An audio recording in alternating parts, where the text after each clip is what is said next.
ഇന്നേ ഞാൻ എൻ്റെ കുട്ടികൾക്ക് നല്ലൊരു 4 മണി പലഹാരം ഉണ്ടാക്കി കൊടുക്കാൻ പോവുകയാണേ. അതിനായിട്ട് ഞാൻ ഏത്തപ്പഴം എടുത്തിട്ടുണ്ട്. നല്ല പഴുത്ത ഏത്തപ്പഴമാണ്. അതൊന്ന് പുഴുങ്ങിയെടുക്കണം. അത് പുഴുങ്ങിയെടുത്തതിന് ശേഷം വേണം നമുക്ക് അതൊന്ന് ഒരു ബൗളിലേക്കിട്ട് അതിൻ്റെ തൊലിയൊക്കെ കളഞ്ഞ് നല്ലവണ്ണം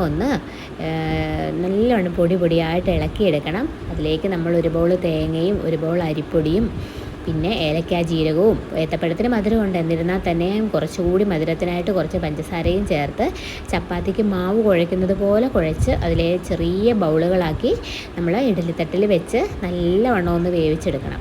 ഇപ്പോൾ ഞാൻ ഉരുളകളാക്കി അങ്ങ് വെക്കുകയാണ്.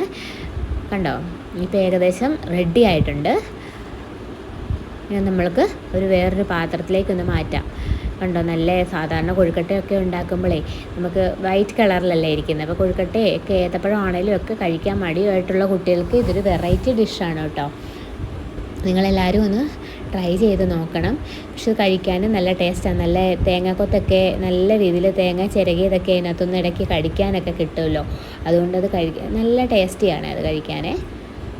കുഞ്ഞാപ്പിയൊക്കെ ഏത്തപ്പഴമൊന്നും കഴിക്കുന്ന ആളേ അല്ല. ആളിന്ന് എന്നോട് നിർബന്ധിച്ച് ഇരിക്കുകയാണ്, എനിക്കിന്നിത് ഈ പലഹാരം ഇന്ന് ഉണ്ടാക്കി തരണമെന്നും പറഞ്ഞ്.